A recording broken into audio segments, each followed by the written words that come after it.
how to overcome any kind of addiction. In order to do that, you need to completely understand what addiction is. Obviously, addiction takes place in the mind. Your mind has three systems: the conscious, subconscious, and the unconscious. And all these three systems work for you. Now, you control only one, the conscious. So, how does addiction of any kind take place? When you consciously start doing something, it gets registered in all three of your systems. When you continue doing the same thing, it transforms into a habit. Addiction is basically a habit gone out of your control. Now, this transformation greatly depends on the nature of the thing that you're doing. What do I mean by nature? Nature of the thing here means, does it give you pleasure? Pain? Does it cause irritation? The nature of the act decides whether it will become a habit sooner or later. Basically, things that give you pleasure requiring minimum effort are more likely to become a habit much faster than things that take a lot of effort and give less to zero pleasure. Let's divide it into short-term happiness and long-term happiness. Short-lived happiness is achieved by doing things that give us short bursts of pleasure. A joke, hanging out with friends, chatting online with girls, having a lover, gaming, watching comedy on YouTube, masturbation, eating, drinking, smoking, lazing around, Facebooking, Snapchatting, Instagram. You get the picture. The thing common in all of these activities is you receive great pleasure while doing them, but the moment they end, the pleasure dies. So in order to keep feeling good, you repeat them without any moderation, therefore becoming an addict without even knowing about it. You are watching videos online for hours without realizing you're addicted. Sending requests, messages, chatting because you are addicted. Not to a girl, but girls in general. You are willing to throw away your work, studies, and opportunities just so you can spend more time with the girlfriend because you get happy by being around her. So you want more and more and more of that, inevitably becoming an addict of that person. Or a group of friends, which is called codependence, or the ritual of hanging out, or any activity, gaming, masturbation, chatting, anything that gives you instant pleasure. Basically, addiction is an attempt to stretch the short-term happiness to long-term happiness by keep doing them. Now, if that's the case, then why don't we simply focus on long-term happiness? Long-term happiness is achievement-based, which means the pleasure, the element that you love the most, comes after you've achieved something. In the process, there are no happy feelings or pleasure. On the contrary, they require hardship, seriousness, and discipline. For example, studying, going to the gym, practicing an interest, perfecting a craft, learning, focusing, all of these things are traditionally the opposite of fun. And that is why it's hard to make such things a habit. And humans, by nature, are lazy beings. We seek to extract pleasure from the easiest options available, which is why we focus on short-term pleasures because they require absolutely no effort. Without realizing, we may be screwing ourselves up in the future.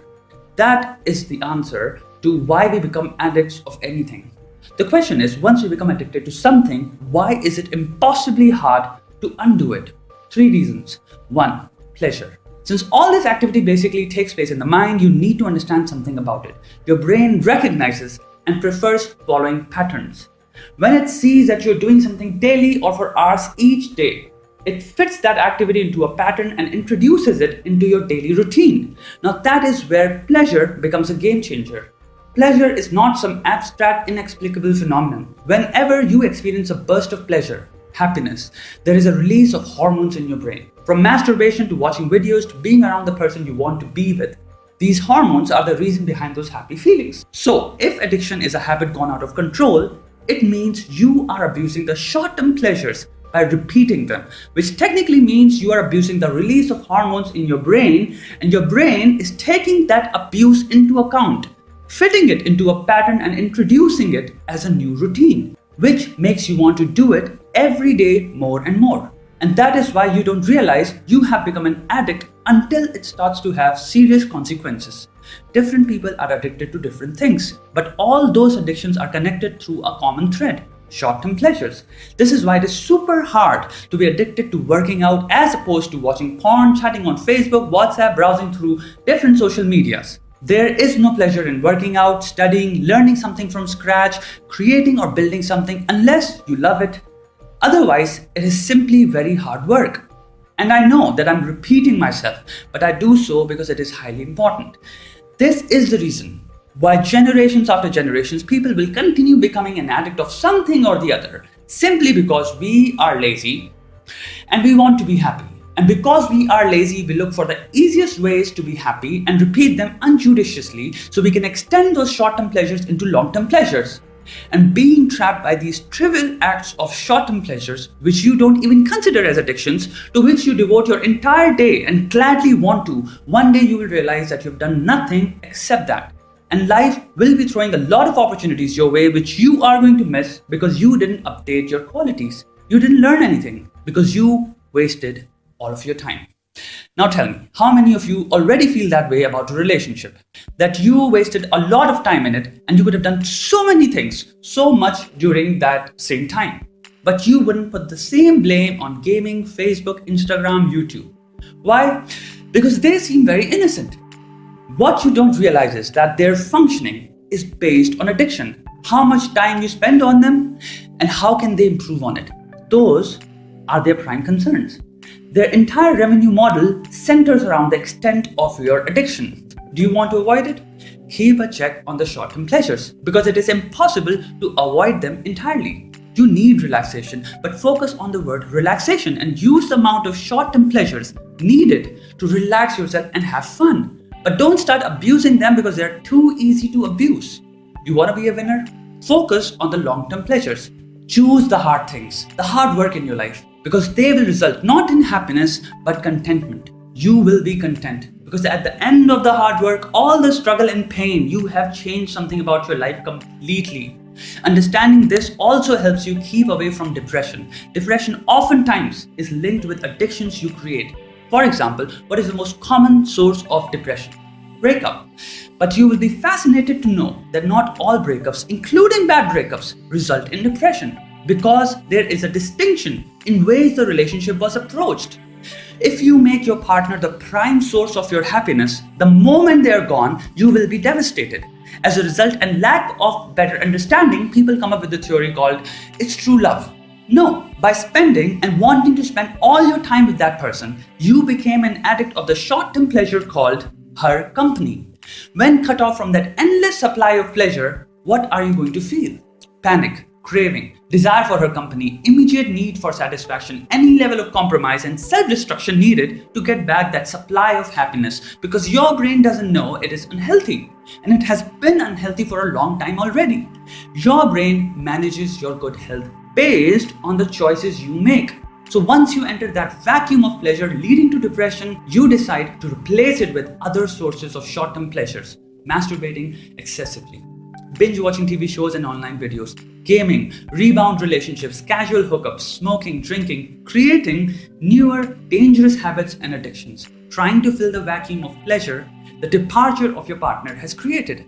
At the same time, people who see relationships as only one aspect of their lives, have a lot of stuff going on, are focused, take very less time to move on. So, what do we learn?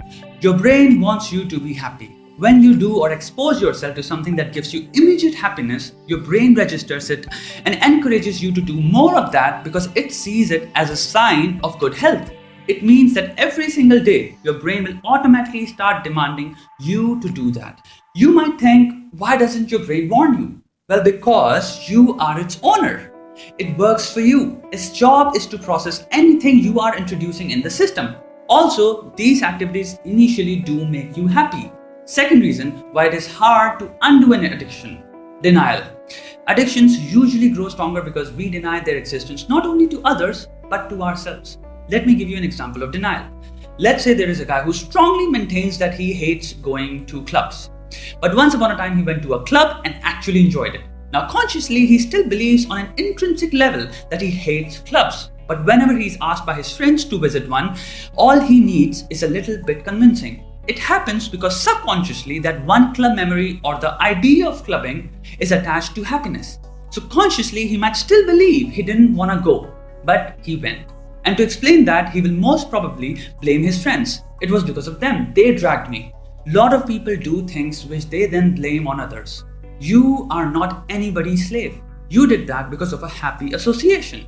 This is a very complicated but common example of denial. 3. Lack of understanding, which leads you to think that you are a victim. The worst thing about addiction is the feeling that it has now become a part of my life which is unchangeable. It happens because you don't understand how it works. The truth is, it is only a routine that you have built. You bring changes in your routine all the time. But because there is nobody to tell you that, and you're getting forced by your own brain for that dose of pleasure, you think there is no solution. If there wasn't, then how come so many people have quit their addictions? Of course it is possible. Here is an example. When you break up with your partner, consciously you want to move on in a minute. You're telling yourself that it is over. Now you're free to date other people, to do anything. But you find yourself unable to move on, and for that very reason, you start convincing yourself that maybe she is the one.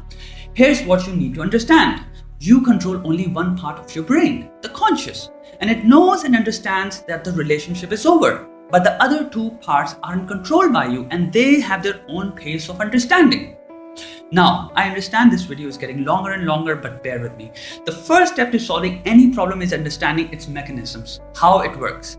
When you know how it works, you can fix it. When most people try to quit their addictions, they find it hard, and as a result, they think they are slaves to their addictions. Why is my brain and body wanting me to do it so badly, especially when I don't want to? All you need to do is consciously focus on a new routine and wait for your subconscious and unconscious and your body, in case it is a physical addiction, to make the necessary adjustments, and they will, because they are working for you.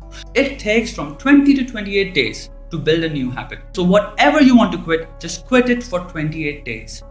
And whenever you feel that compulsion, just know that it is the other two systems getting confused and trying to make you follow a daily pattern that you had previously set and are now going to change. It's like you are working in a factory and you have three very capable workers under you. One of them stays right next to you, but the other two work in a different building. When you decide to stop an addiction, you tell the worker next to you that the production of this particular product has to stop. But you are unable to convey the same to the other two workers. So, as responsible workers, they are doing everything in their power to send you messages, warning signs, reminders, which you would identify as urges to do that very thing, to get that instant dose of pleasure, which they see as a sign of good health. Your addictions make you happy. Now, until now, even you consciously saw it as a good thing, which is why you were abusing it as much as you could. By deciding to stop it, you understand that it is actually bad for you, but you can't convey that to your subconscious and unconscious part of your brain, which is why at the back of your head, you will have urges or a soft spot for those addictions for the rest of your life. It's the price you pay for those reckless decisions and choices you make in your life. To break it down, here are a few points. The very first thing you need to do is evaluate your daily routine right now and call out your addictions. 2. Make a decision that you're going to stop them for 28 days. That's it. Don't use the word quitting. You're just taking a break from all those activities. For 28 days, you're not going to do them even once. 3. Understand that you are in charge of your life. You are the conscious part of your brain. You will decide what your life becomes. Your addictions, habits, choices are your initiatives. Take responsibility. 4. In the time you have stopped your addiction, you will experience a vacuum. Now, this could be replaced by other addictions, which we do not want. Instead, I would ask you to build new habits, centering around the motive to make your life healthier. To make ourselves physically healthier, we have gyms. But what about the mind? Most addictions take place when we have a lot of time to ourselves and our mind is bordering close to loneliness. Ask yourself, what hobbies would you like to take? Go join classes, become part of communities, help where help is needed, connect with NGOs, try to build an active social life by finding your social interests. What connects you to this world? And in what small ways you'd like to give back? Take up instruments, languages, courses on different subjects that interest you. All these interests will help you in a few ways. You will meet a lot of new people with similar interests. You will feel positive venturing into newer territories. You will build new skills and you will move away from loneliness, which is possibly the biggest trigger of your addiction. 5. Implement order in your life. If your day is managed by randomness or chaos, you might think, that's my life. But your brain is managing all that chaos and shifting it into an order that isn't chosen by you. And that's how you become a victim of triviality. Because when the time comes for a serious order or a routine to be in place, it becomes impossibly hard. After 28 days, you will have conquered your addiction. Now you're met with a choice again. To permanently stop the madness and embrace the new habits, the lifestyle you have created. 7. Introduce moderation in your life. We all need fun, relationships, friends, entertainment, and means to relaxations in our life. But they should be done by choice and not random selection or external persuasion. Masturbation is natural, but if you abuse it, you are abusing the natural order of your body. Same goes with eating, exercising, and even sleeping. Extremes of anything must be avoided for better mental and physical health. 8. Understand that the idea of fun comes with the responsibility of self-control. Why? Because every action carries consequences. That is the natural law.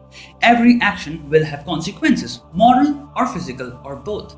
So you cannot expect that nothing will come out of an action as long as it is under the broad spectrum of fun. Most people tend to think that way, and they do lots of stupid shit in the name of fun they wouldn't otherwise. A lot of regrets stem out of spontaneous decisions taken under the high of having fun. Approach fun with the responsibility of self-control, because fun by definition is meant to be an enjoyable moment and not a life-fucking experience, regretful action, or the start of an addiction. Lastly, if you are addicted to a substance, medicines, drugs, then you seriously need to consider medical help, cooperation of your loved ones, and maybe check yourself into a rehabilitation center. In this video, I have talked about mostly psychological addictions which are broadly related to pleasure, the neurotransmitter called dopamine, whereas alcohol, drugs, pills do not only mess with your mind, they change your brain chemistry. They trigger different neurotransmitters and they take over. If you want more details, watch the video called The Chemistry of Addiction by SciShow. I have avoided any scientific jargon in this video because I wanted this to be a friend talking to you and not a science lesson. And most importantly, if you are young, you haven't taken drugs or don't mind taking drugs, don't. Please don't ever. No is a beautiful, character-building, scary word. Use it with full liberty. It is scary because people don't expect hearing that. They fear hearing that. It scares them because it makes them question themselves. You're going to meet a lot of people who, in the name of coolness, fun, beast mode, savage behavior, are going to push drugs on you. Just have it once, just one drag, one time, for me. You can't do it for me, don't be a pussy. How are we going to have fun? I promise you, they are fucking morons. In that moment, that might be a person you look up to, you think is a genius, clever, full of charisma, but they are clueless idiots. Say no. Even if you are breaking their hearts, for your sake, say no and get the fuck away from there. Get away from such people as far as you can. Doesn't matter how cool you think they are. Get them out of your life. Not everything is meant to be experienced. You're going to hear a persuasion tactic called one should try everything at least once in their lifetime. Really? Well, then go murder someone. Or eat shit. Life is going to throw enough tragedies your way. There is no reason to create them. I hope you enjoyed this excruciatingly long video. Thank you for following me on Facebook, Instagram, and thank you for subscribing in case you have. Have a great day.